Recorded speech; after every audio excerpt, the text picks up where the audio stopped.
വചനം വചനം ത്രിയേക ദൈവമം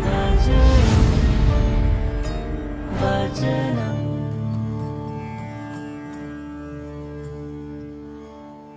ഈശോ മിശിഹായ്ക്ക് സ്തുതിയായിരിക്കട്ടെ.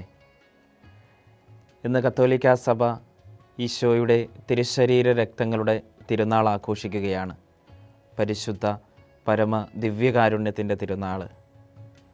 12-ാം നൂറ്റാണ്ടിൽ ദിവ്യകാരുണ്യത്തിൻ്റെ സെഹിയോൻ മാളിക എന്നറിയപ്പെട്ടിരുന്ന ലീജ് രൂപതയിൽ വിശുദ്ധ ജൂലിയാന എന്നൊരു വിശുദ്ധ ജീവിച്ചിരുന്നു.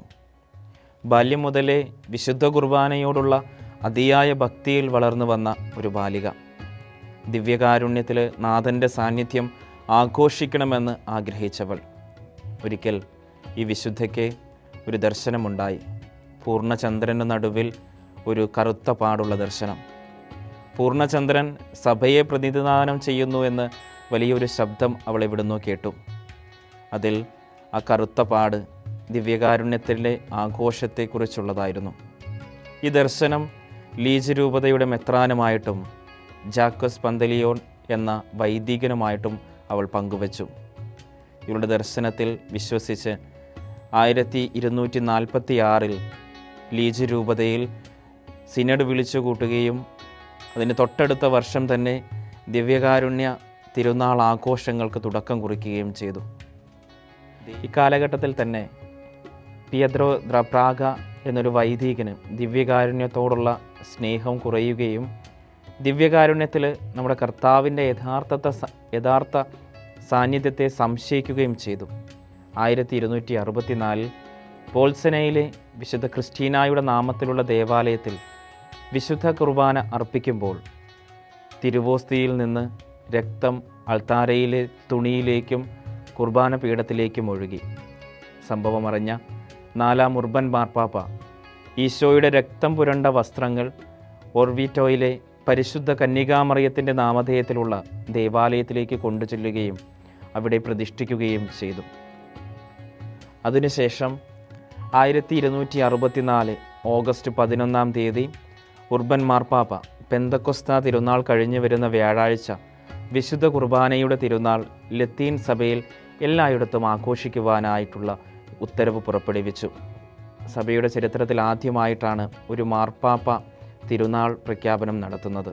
ക്രൈസ്തവ വിശ്വാസത്തിൻ്റെ ഉറവിടവും ഉച്ചകോടിയുമായ വിശുദ്ധ കുർബാന കോർപ്പസ് ക്രിസ്തി തിരുനാളിലൂടെ ആരാധനാക്രമ കലണ്ടറിൽ നാം ഇന്നും ആഘോഷിക്കുന്നു. ഇന്ന് ഈ തിരുനാൾ നാം ആഘോഷിക്കുമ്പോൾ പരിശുദ്ധ കുർബാനയെ ഒരു അനുസ്മരണമായിട്ടല്ല, അനുഭവമായിട്ടാണ് നാം ആഘോഷിക്കേണ്ടത്. ഒരു വേദപാഠ ക്ലാസ്സാണ്. അധ്യാപകൻ തൻ്റെ മുൻപിലിരിക്കുന്ന കുഞ്ഞുങ്ങളോട് ചോദിച്ചു, കുരിശും തിരുവോസ്തിയും തമ്മിലുള്ള വ്യത്യാസം എന്താണ്?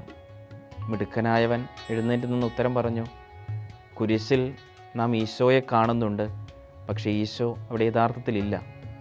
തിരുവോസ്തിയിൽ നാം ഈശോയെ കാണുന്നില്ല, പക്ഷേ ഈശോ യഥാർത്ഥത്തിൽ അവിടെയുണ്ട്. ഈശോ യഥാർത്ഥത്തിൽ ആ തിരുവോസ്തിയിലുണ്ട്. പ്രിയപ്പെട്ടവരെ, ഇന്ന് ഈ തിരുനാൾ ആഘോഷിക്കുമ്പോൾ 3 കാര്യങ്ങൾ നമ്മുടെ ചിന്തയ്ക്ക് വിധേയമാക്കാം.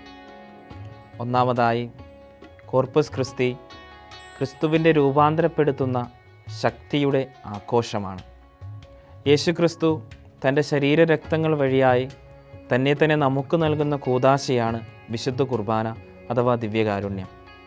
ക്രിസ്തുവിൻ്റെ തിരുശരീരത്തിൻ്റെയും തിരുരക്തത്തിൻ്റെയും തിരുനാൾ ആഘോഷിക്കുമ്പോൾ ദിവ്യകാരുണ്യം എന്ന വലിയ ദാനത്തെപ്പറ്റി ചിന്തിക്കുവാനുള്ള ഒരു ദിവസം കൂടിയാണിത്. വിശുദ്ധ കുർബാനയിൽ നാം ഈശോയെ സ്വീകരിക്കുമ്പോൾ നാം അതായി രൂപാന്തരപ്പെടുക എന്നതല്ലാതെ ക്രിസ്തുവിൻ്റെ ശരീരരക്തങ്ങളിലുള്ള പങ്കുചേരലിന് മറ്റൊരു ലക്ഷ്യവുമില്ല എന്ന് മഹാനായ വിശുദ്ധ ലെയോ മാർപ്പാപ്പ നമ്മെ ഓർമ്മിപ്പിക്കുന്നുണ്ട്. സ്വർഗീയ മഹിമ വെടിഞ്ഞ് യേശു ക്രിസ്തു അപ്പത്തിൻ്റെയും വീഞ്ഞിൻ്റെയും രൂപത്തിലായിത്തീരുക എന്നത് മാത്രമല്ല ദിവ്യകാരുണ്യത്തിൻ്റെ മഹത്വം, മറിച്ച് ഈ ലോകത്തിൽ ചിതറിക്കിടക്കുന്ന എല്ലാവരെയും തൻ്റെ ശരീരത്തിലേക്ക് ആകർഷിക്കുകയും തൻ്റെ ശരീരത്തിലെ ഓരോ അവയവങ്ങളാക്കി മാറ്റുകയും ചെയ്യുന്നതാണ് ഈ വിശുദ്ധ കുർബാന.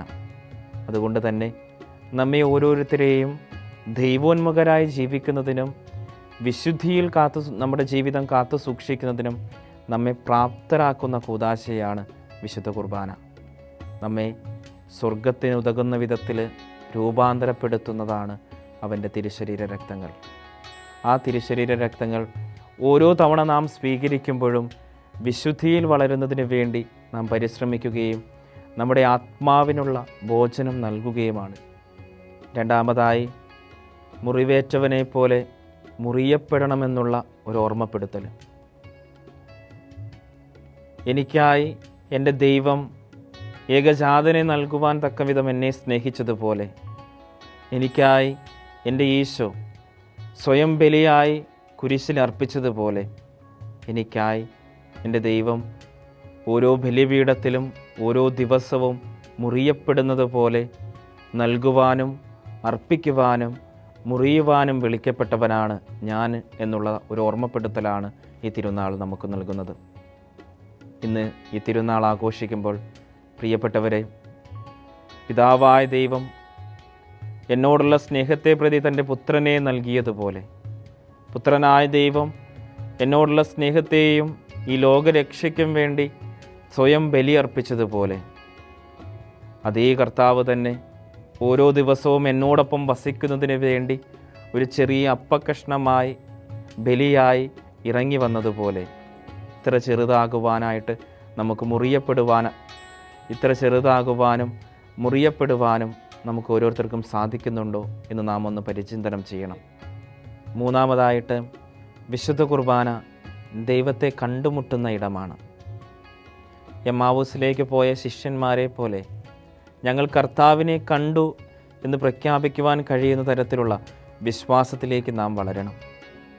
ഓരോ തവണ നാം വിശുദ്ധ കുർബാനയെ അർപ്പിക്കുമ്പോഴും ഈ വിശുദ്ധ കുർബാന അർപ്പണം കേവലം ഒരു അനുസ്മരണമല്ല, മറിച്ച് അതൊരു അനുഭവമാക്കി മാറ്റണം.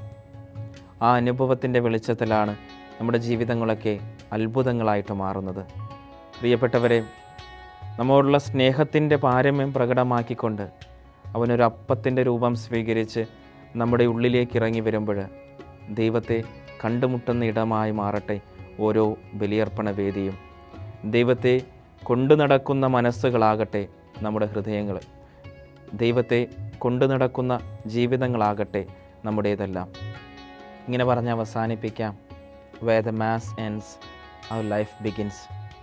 വിശുദ്ധ കുർബാന സ്വീകരിച്ച് നമുക്ക് രൂപാന്തരം പ്രാപിക്കാം. വിശുദ്ധ കുർബാന സ്വീകരിച്ച് നമുക്കും അവനെ പോലെ മറ്റുള്ളവർക്ക് വേണ്ടി മുറിയാം. വിശുദ്ധ കുർബാനയിൽ നമ്മുടെ കർത്താവിനെ നമുക്ക് കണ്ടെത്താം. പരിശുദ്ധ പരമദിവ്യകാരുണ്യത്തിന് എന്നേരവും ആരാധനയും സ്തുതിയും പുകഴ്ചയും ഉണ്ടായിരിക്കട്ടെ. ആമേൻ.